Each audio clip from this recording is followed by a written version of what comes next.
For decades, Bill Spencer stood atop Spencer Publications as its uncontested patriarch, the self-made media titan, the man with steel resolve and zero tolerance for betrayal.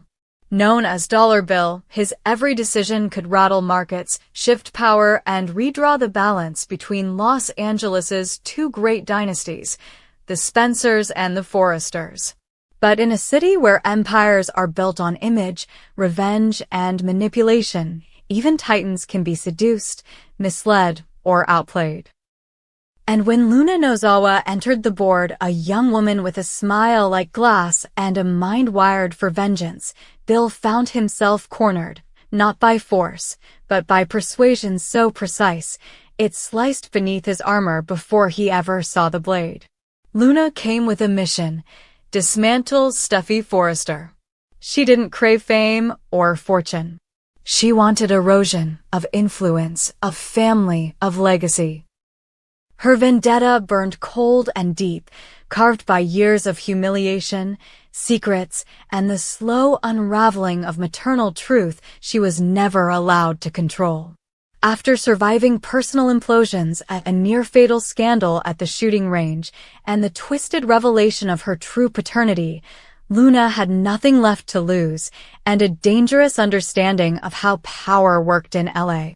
She began quietly, building influence in corners people overlooked. Internships turned into boardroom invitations. Flirtations into leverage. She used her youth, her poise, and her calculated vulnerability to worm into meetings, charities, and eventually, proximity to Bill. At first, he dismissed her as noise. Then he began to listen. Luna knew how to push all the right buttons about Steffy, about Forrester's weakness in the digital age, about the need for Spencer Publications to innovate or be consumed. But the deeper hook came later. When Will, Bill's youngest son, still raw from his harrowing abduction in Italy and the global chaos that followed, began to idolize Luna. She was the one who helped him escape during the final hours of captivity. She covered for him, hid him, gave him courage when he couldn't breathe. That version of Luna, calm, protective, fierce, embedded itself in Will's heart. He returned to Los Angeles singing her praises. "She saved my life, Dad," he said more than once. "You should listen to her." That loyalty was a trap. Because once Luna had Will's trust, she had leverage over Bill. Every time Bill challenged her, she reminded him of that debt. Not in threats, in implication. "If Will ever knew you stood in my way," she'd say softly. Imagine how disappointed he'd be. Bill hated that. Hated being boxed in. But the truth was clear. Luna had made herself indispensable to his son and dangerously persuasive to his board. She hinted at mergers. She dangled whispers of insider knowledge from Forrester. She made it seem like aligning with her could destroy his greatest rival once and for all. But Bill saw through her. Eventually. It took time. Months. An accidental recording. A leaked text. A quiet warning from someone on the inside. Luna wasn't looking to collaborate. She was using Spencer Industries as a Trojan horse, softening Bill's walls so she could walk straight through them and aim her gun at Steffy from inside enemy lines. When Bill confirmed her intent, using manipulated Forrester contracts, false designs, and co-opted influencers to undermine the next Forrester global campaign, he snapped. He met Luna in private. Rooftop. No lawyers. No audience. Just silence and sunset. She smiled like always. Cool. Confident. Untouchable. He stared at her and said 6 words. "No one threatens my family. Ever." With that, he turned the table. Declaring war, but not publicly. Bill Spencer never moved in the open. He launched a private counter-campaign. One no one saw coming. He didn't rally his board or call the media. He did something far more dangerous. He called Sheila Carter. It was a move that shocked even him. Sheila, the queen of chaos, the woman who once terrorized his own inner circle, now became his secret weapon. Not because he trusted her. He didn't. But because sometimes the devil you know is better than the one smiling across your office with an iPad full of blackmail and a plan to burn down your world. Sheila, intrigued by the offer and always hungry for relevance, agreed, under conditions. She would embed herself near Luna, become her shadow, her confidant, the one voice Luna would never expect to betray her. In exchange, Sheila wanted immunity again. From Bill, from the authorities, from anyone who might dig up her past. And she wanted back in. Not just into Bill's network, but into his legacy. Bill agreed, begrudgingly, because Luna had gotten too far, too fast. Her hands were already in Forrester's infrastructure. She had staff on her side. She was dating the nephew of an international buyer. She was in meetings with fashion tech developers using AI to replicate Forrester designs for resale in Asia. Luna was bleeding Forrester slowly. And if she succeeded, Steffy would fall. Ridge would follow. And the vacuum left behind would not only make Spencer the sole dynasty in LA, but Luna its shadow queen. The operation began. Sheila planted doubts. Exposed Luna's texts to black market design smugglers. Sent anonymous leaks to Steffy about Luna's suspicious appearances at fabric mills with confidential prototypes. She reintroduced chaos, disguised as friendship, as loyalty, as empathy. Luna, hardened from years of rejection and too proud to imagine being outplayed, didn't suspect Sheila's reformation was a lie.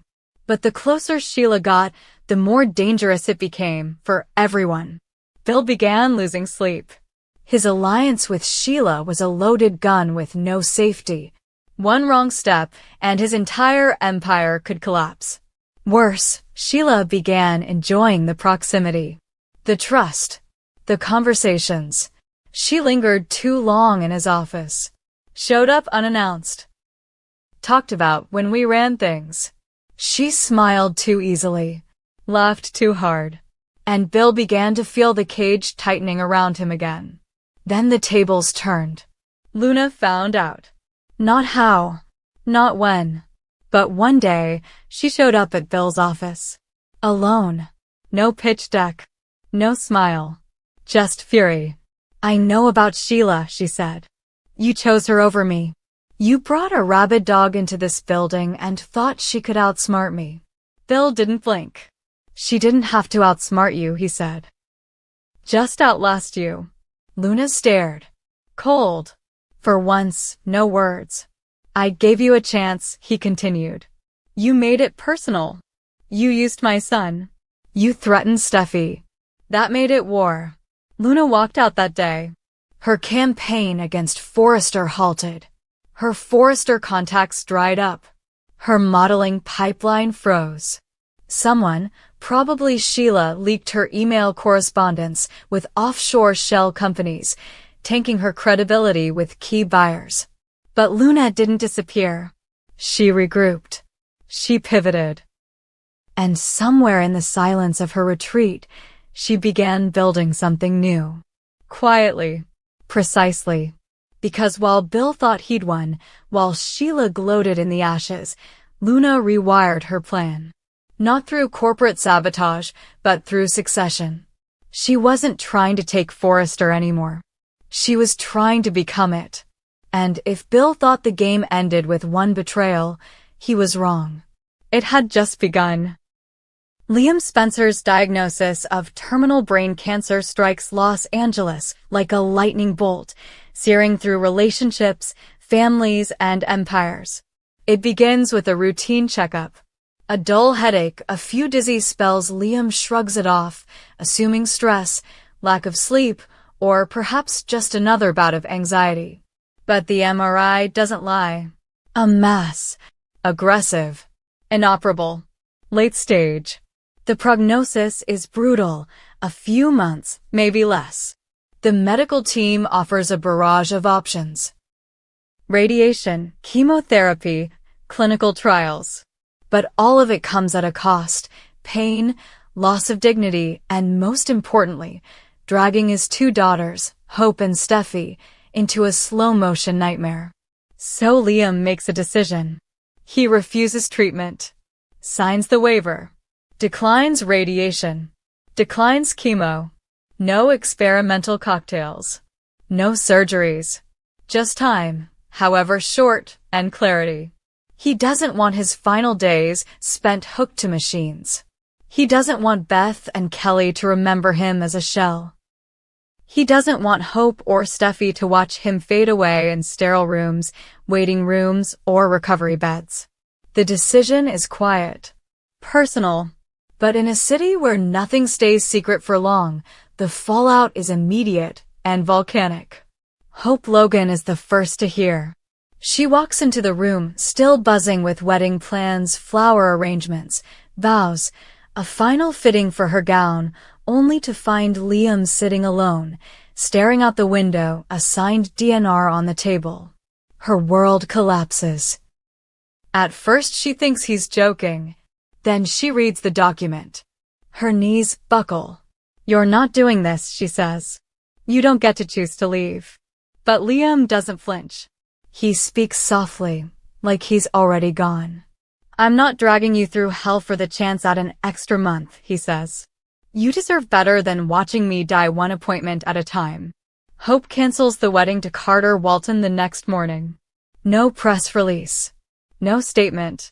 Just silence. Carter is blindsided. He doesn't confront her. He just walks away. Steffy Forrester takes it differently. She doesn't cry. She doesn't scream. She moves. Fast. She calls doctors across the Atlantic.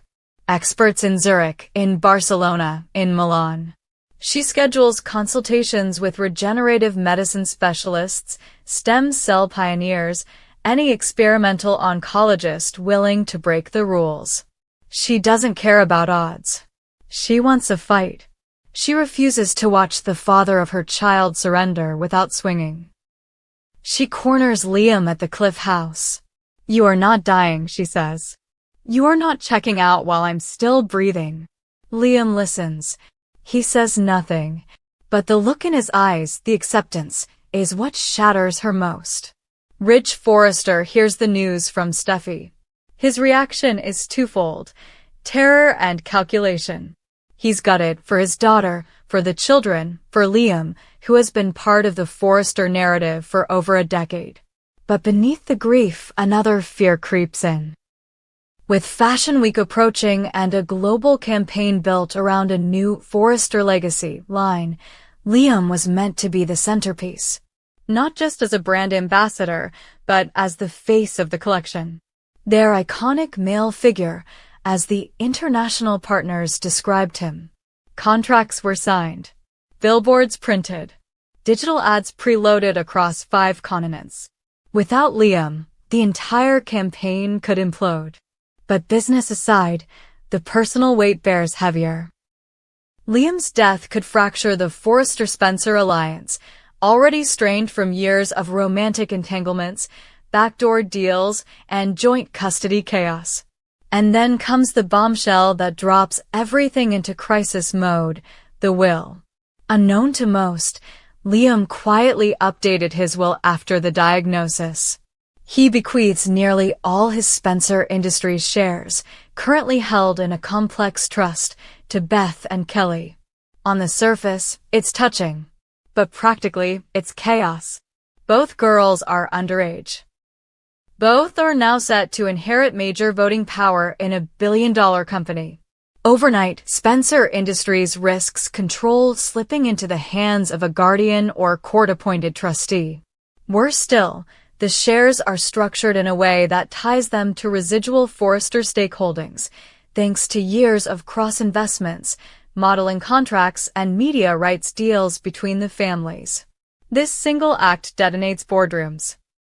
Bill Spencer, trying to balance grief with corporate responsibility, scrambles to restructure. His son is dying, His granddaughters are about to become the youngest shareholders in company history, and his enemies are circling. Lawyers begin drafting emergency amendments. Trust managers panic. Publicists prepare statements. Bill flies into action, but his heart isn't in it. His son is slipping through his fingers, and all the boardroom leverage in the world can't fix it. Hope, meanwhile, sits beside Liam every night, reading him old stories, reminding him of memories they once shared. She wants to fight, but not with him. She can't force him to live. She tries to find peace, tries to understand. But each time she looks at Beth, she's reminded that the man who gave her this miracle is fading before her eyes. Carter watches from afar, heartbroken but respectful. He knows now he was never going to win that space in Hope's heart, not when Liam still lived there. Steffy refuses to give up. She corners Bill. She demands access to Spencer funds to fund a last-ditch treatment in Germany. She finds a lab testing neural stem cell transplantation in trial phases. It's dangerous. It's unapproved. But it's a chance. Liam refuses. Steffy shouts. She pleads. But nothing breaks his resolve. I don't want to be a lab rat, he says. I want to be a father while I still can. As the clock ticks, Ridge, Brooke, and Eric debate how to salvage the campaign. Steffy can't focus on fashion. Hope has pulled out of the media circuit. Liam is off the grid. Ridge considers replacing Liam with another model. Maybe Thomas. Maybe Zend. But no one captures the public like Liam. His charm. His controversy. His myth. Ridge grows anxious. Investors start asking if the campaign is cursed. In private, Brooke uncovers another twist. The distribution of Liam's shares could grant temporary financial power to Hope. If she's declared primary guardian of Beth and executor of Liam's minor share inheritance, that would place her in conflict with Steffy, who would naturally be the executor for Kelly. Both women, unintentionally, are now pawns in a financial war they never asked to join. The media gets wind of it. Headlines explode. Spencer heir sparks custody stock war. 2 daughters, 2 mothers, $1 billion empire. Hope wants nothing to do with it. She begs Bill to put everything into a trust until the girls come of age. Steffy doesn't respond. She's too focused on convincing Liam to take the damn flight to Germany. Eventually, she succeeds barely. Not with promises of survival, but with something else. Let your daughters watch you fight, she whispers. Even if you lose, let them see you didn't walk away. He agrees. On one condition, no cameras, no media, no interviews. Just quiet. The Forrester Spencer jet takes off for Europe days later. On board, Liam, Steffy, Hope, and the doctors. It's not a miracle cure. It's a Hail Mary. Ridge cancels the Fashion Week media gala. Instead, Forrester launches a subdued tribute campaign, black and white imagery of Liam with his daughters, no taglines, no logos. Just raw love. The world responds. Sales surge. Steffy and Hope are praised for their dignity. Bill releases a joint statement, calling for unity over empire. And as the drama simmers down in public, something else happens in private. Trust. Steffy and Hope stop fighting. They begin planning together, custody, estate planning, life without Liam. Beth and Kelly, innocent and unaware, are kept close. Loved. Protected. But in the final days of spring, word trickles out from Munich. The stem cell trial didn't reverse the tumor, but it slowed the growth. Dramatically. Enough to buy time. Weeks, perhaps months. Enough for Liam to return to LA. And walk both daughters through the gardens one more time. Enough to record video diaries. Enough to say goodbye on his terms. The final image the world sees isn't a hospital bed. It's Liam, suited, walking into the Forrester showroom one last time as flashbulbs pop and cameras roll, not for a farewell, but for a finale. He walks the runway alone. No theme, no music, just him, a symbol of everything he stood for. Strength in vulnerability, poise in chaos, family before fame. And when the lights go down, Los Angeles exhales, knowing that Liam Spencer didn't disappear quietly. He defined his ending, and in doing so, revealed the fault lines of every legacy he touched.